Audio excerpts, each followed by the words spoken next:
Bonjour Madame Ginette, comme convenu, je vous envoie aujourd'hui l'enregistrement via ma chaîne YouTube au lieu de l'enregistrer dans Ardoise.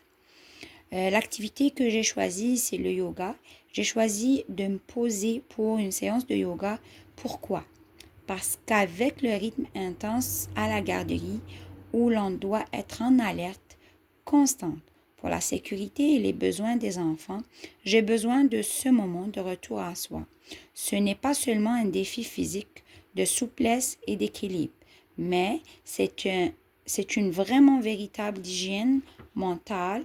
C'est ma façon de faire le vide dans ma journée, de déposer la charge mentale de la journée pour retrouver mon propre centre de gravité.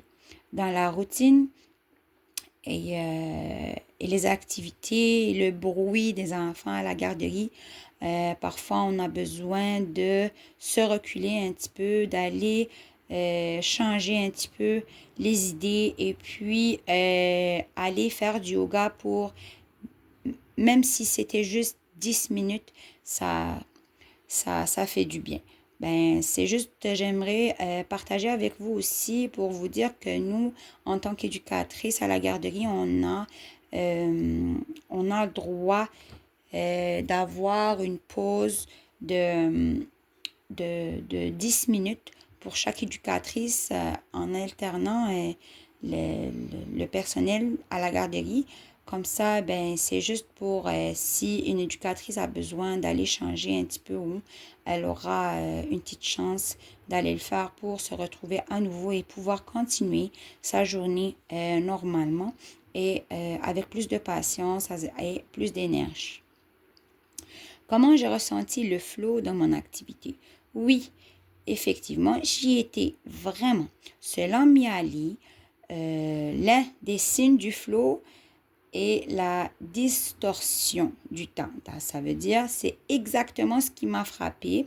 Je n'ai jamais regardé l'heure, mais mouvement suivait ma respiration tout naturellement, créant une sorte de danse fluide. À un moment donné, la conscience de soi s'efface. Il n'y avait plus de je dois faire ceci ou je dois faire cela. J'étais juste là présente dans mon corps, sans que mes pensées ne s'échappent vers la liste des tâches du lendemain ou si j'étais en matin, je pense même pas à l'après-midi. Ce qui était vraiment confortable pour moi, j'ai fait ça avant d'aller au travail et puis après le départ de mes enfants qui allaient à l'école, et puis je me suis décidée de me prendre quelques minutes pour me charger d'énergie pour commencer ma journée tranquillement et avec une grande motivation. Pour la troisième question, il s'agit de la concentration. Ce qui m'a aidé à maintenir cet état, c'est d'abord le rythme. Le rythme de ma respiration, j'entendais vraiment mon souffle. C'est comme si elle agit comme une encre. Dès que mon esprit tente de vagabonder, le souffle me ramène au mouvement présent. Ça, c'était vraiment important. Ensuite, l'environnement a joué un rôle crucial. Comme je vous ai dit, la maison était... Et il n'y avait personne à la maison. Et puis, mes filles sont allées à l'école. Mon mari est allé au travail. Et puis, je me suis retrouvée toute seule. Et c'est là où je me suis dit que c'est le moment idéal pour faire mon activité. Le fait d'avoir coupé aussi mon téléphone et d'être dans un endroit calme a vraiment éliminé les interruptions externes, permettant à ma concentration de devenir totale et ininterrompue. Pour la quatrième question, le flow dans mon quotidien. Pour intégrer cette sensation durablement dans mon quotidien, mon objectif est de m'accorder 10 à 15 minutes de yoga ou de relaxation chaque matin comme j'ai fait. Arriver au travail avec une patience neuve, si on peut dire, change tout vraiment. En étant plus sereine, je deviens plus disponible mentalement pour les enfants au lieu de subir le temps et de courir après les routines. Je peux mieux accueillir l'imprévisible avec calme, concentration et beaucoup de motivation. Euh, Appliquer à la garderie. Bon, pour répondre à cette question, l'observation en action avec mes 2 ans et demi d'expérience à la garderie, j'ai compris que le flow chez l'enfant est synonyme d'apprentissage profond. Voici comment je l'encourage. Premièrement, respecter leur bulle. Si un enfant est absorbé par ces blocs, j'évite vraiment l'interruption brusque. Si la routine approche, je l'avertis doucement quelques minutes avant pour qu'il puisse clore sa pensée. Deuxièmement, le matériel ouvert, la pâte à modeler ou les bacs sensoriels comme le riz, l'eau, les macaronis, les céréales, etc. sont magiques. Sans consigne stricte, l'enfant n'a pas peur de l'échec. Donc, il ne va pas se dire c'est moi qui gagne ou c'est toi qui gagne. Il ne va pas se stresser. Par contre, il explore. Et c'est dans cette exploration libre que le flow s'installe. Troisièmement, c'est l'étayage et le défi juste. C'est la zone proximale de développement. Si le défi est trop grand, l'anxiété grimpe. S'il est trop faible, l'ennui s'installe. Mon rôle est d'ajuster le curseur pour que l'enfant reste dans sa zone de plaisir et de confort. Pour répondre à la 6e question, mon ressenti global, après la séance, je me suis sentie à la fois calme et pleine d'énergie.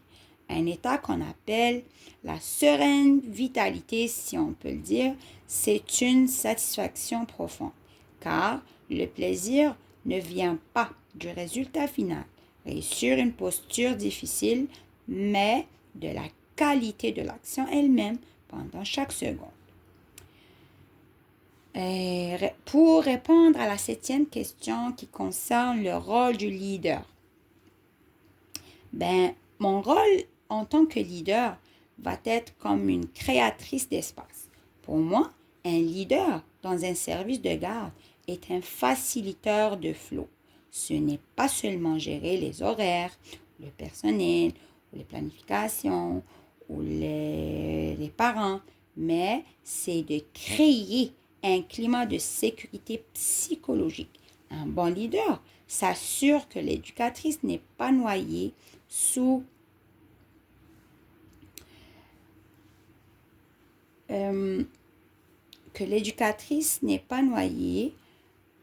vraiment sous l'administratif pour qu'elle puisse être pleinement présente avec ses enfants, en protégeant les moments de jeu libre contre les horaires trop rigides. Le leader valorise la concentration et le bien-être de toute l'équipe, y compris les enfants, les éducatrices et puis le bon fonctionnement de la garderie. Je peux partager avec vous, Madame Ginette, quelques exemples qu'on faisait à la garderie. Comme je vous ai dit avant, une petite pause de 10 minutes. Moi, parfois, je m'allongeais dans ces 10 minutes. Il y avait des collègues qui fumaient. Ils peuvent aller fumer dans leur voiture. Il y avait des collègues qui veulent aller chercher du café. Ils peuvent y aller pendant cette pause de 10-15 minutes le matin et l'après-midi aussi. Et c'était une pause payée, pour préciser. Mais par contre, moi, je ne fume pas et puis je ne bois pas le café le matin. Je peux aller m'allonger dans le local sensoriel qu'on avait à côté de notre local et puis ça me faisait beaucoup du bien. Ou bien, j'allume mon cellulaire sur une vidéo YouTube pour faire des mouvements du yoga et ça me faisait tellement du bien. Ben, c'est ça. Il faut qu'un leader pense au confort psychologique et le bien-être des éducatrices aussi. Parce que les enfants peuvent lire ce qu'on ressent sur nos visages. Si on est fatigué, ils peuvent le sentir. Si on est en pleine énergie, ils peuvent le sentir aussi. Donc, le leader doit faire attention à ça et ne pas considérer l'éducatrice comme une personne qui n'a pas toujours...